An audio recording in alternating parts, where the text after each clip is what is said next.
Graça e paz, meus irmãos.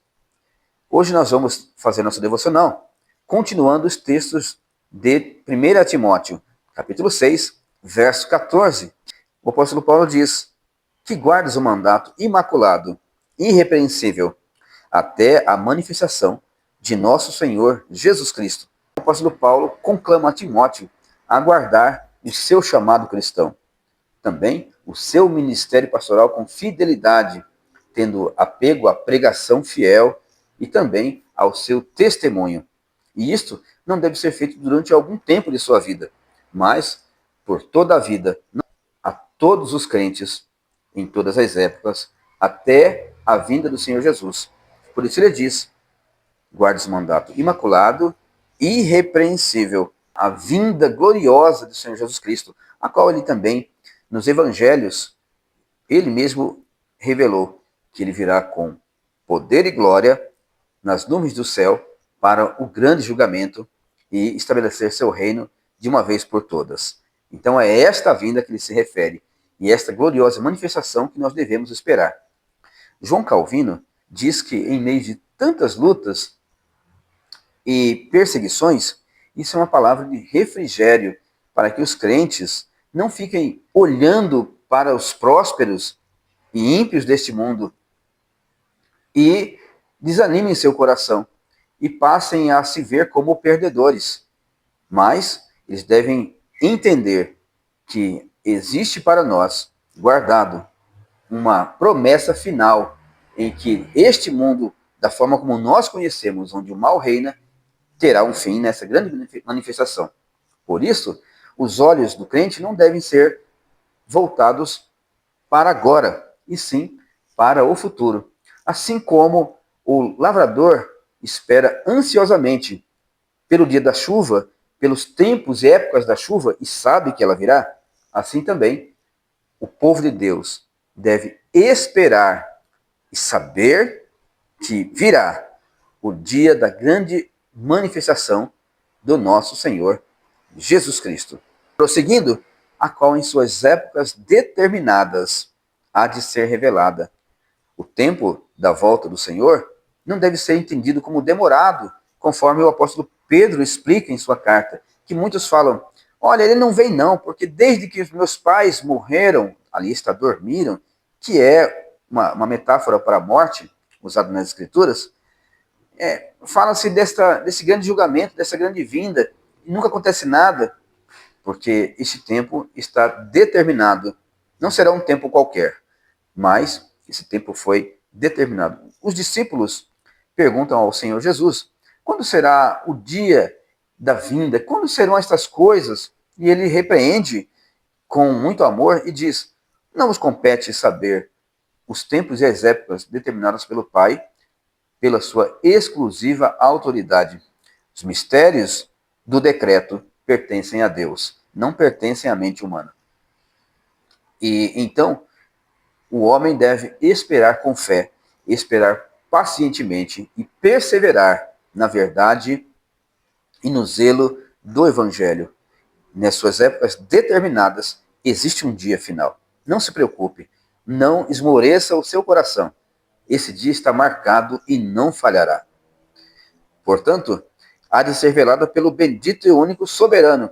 Com toda a boca deve proclamar a sua glória. Ele é bendito por essência, porque dele partem todas as bem-aventuranças que preenchem não somente o coração do crente de alegria e de paz, mas preenche o mundo de benéfices chamadas de graça comum ou graça geral. Deus, ele é bendito porque dele partem todas as bênçãos. E ele é a fonte, e ele mesmo é a própria bênção. Ele também é o único soberano. Ele reina com excelência, reina com majestade própria, não é derivada. Deus é rei absoluto sobre tudo e sobre todos. E sempre foi assim. Não é rei a partir de que o mundo começou a existir. Deus sempre reinou e sempre reinará. Ele é o único soberano, porque ele tem autoridade legítima. Os homens têm autoridade, mesmo que concedida por Deus, como eu falei no vídeo anterior, mas a autoridade deles é derivada, em muitos casos, usurpada. Eles usurpam e deturpam a autoridade, mas Deus é a fonte de toda a autoridade. Uma tradução que eu citei no outro vídeo pode ser Rei dos que reinam e Senhor dos que governam, o Rei dos reis e Senhor dos senhores. Vimos que esse nome, esse título foi usado por Nabucodonosor, mas Nabucodonosor não tem governo sobre o mundo inteiro ou sobre sua própria vida, mas o seu governo e o seu reinado dependem da bondade de Deus e do favor de Deus. E ele, o Deus, é aquele que unicamente possui imortalidade. Não só imortalidade, porque Deus não pode morrer, continua existindo continuamente, eternamente, sem começo e sem fim, como Deus também é a fonte de toda a vida, que é o contrário de morte. Ele tem imortalidade, porque é impossível que Deus morra. Não estamos tratando aqui de cristologia. Mas se formos entrar em cristologia, nós sabemos que o verbo encarnado não morre. A natureza humana, ela sofre as consequências da morte, mas é preservada pelo verbo, enquanto a natureza humana, a alma humana sobe para junto do Pai, para o seu julgamento. E o verbo preserva o corpo do Redentor da corrupção. Mas isso não é assunto de agora. Isso trataremos em outro vídeo, se Deus permitir. Agora, nos compete a Deus possui imortalidade genuína. Ele é aquela fonte de bênção. O próprio texto bíblico diz, nele estava a vida, e a vida era a luz dos homens.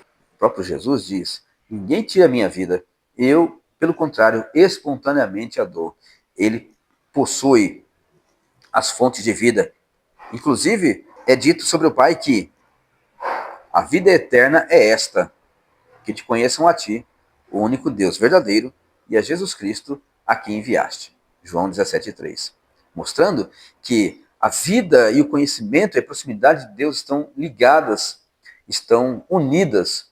Todo aquele que quer possuir vida tem que estar ligado a Cristo. Vida eterna, vida verdadeira, deve estar ligado ao Deus Todo-Poderoso através da pessoa de Cristo. Assim, ele possui imortalidade. Não é só o fato de viver para sempre, mas é a qualidade de viver para sempre.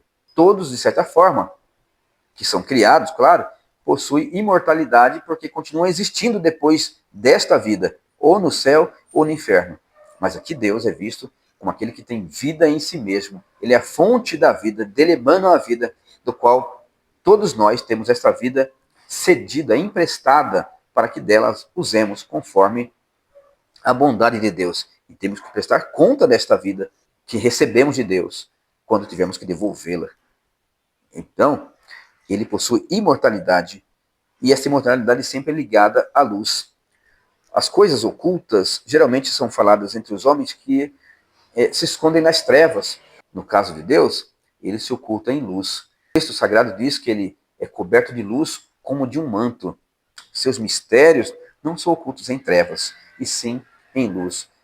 Os seus desígnios são ocultos na luz de sua própria pessoa, mostrando que a verdade, luz sempre tem a ver com verdade, a vida e a luz são formas de dizer que ele é a fonte de toda a vida, verdade, felicidade e justiça. Também ele habita em luz inacessível. Nenhum homem pode adentrar aos mistérios de Deus e decifrá-los, porque ele se oculta em luz, e esta é a sua essência. Ninguém pode decifrar a Deus, a quem homem algum jamais viu.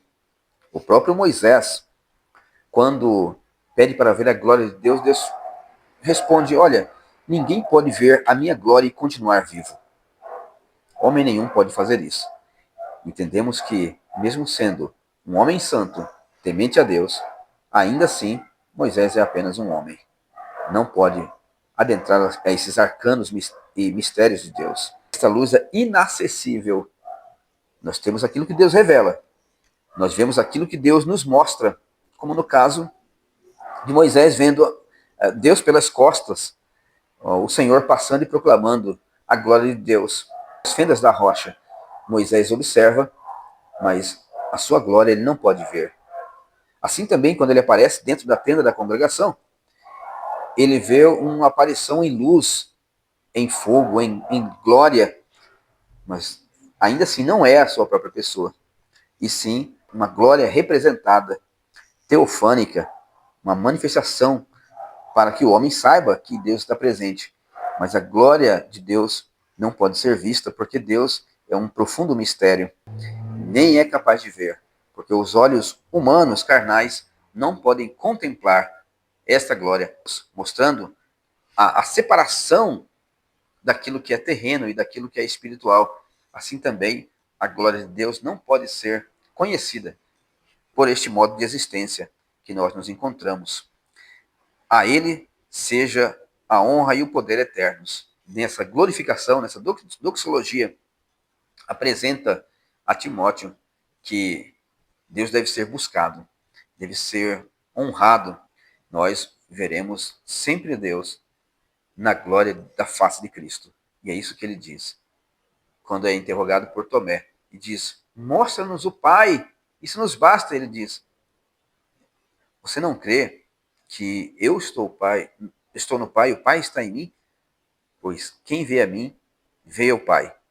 Mostrando que a nossa satisfação naquele dia será ver a face de Cristo, que é a face do Deus Filho encarnado.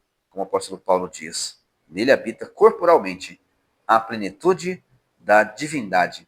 Nós veremos a plena glória de Deus quando nos ajoelharmos diante do trono para adorarmos a face de Cristo. É isso que o apóstolo Paulo conclama a Timóteo e encerra dizendo a ele a honra e o poder eterno, como compete a Deus, assim como na oração do Pai Nosso, pois teu é o reino, o poder e a glória para sempre. E nós, conforme o apóstolo Paulo, somos chamados a esta glorificação. A ele a honra e poder eternos. Amém.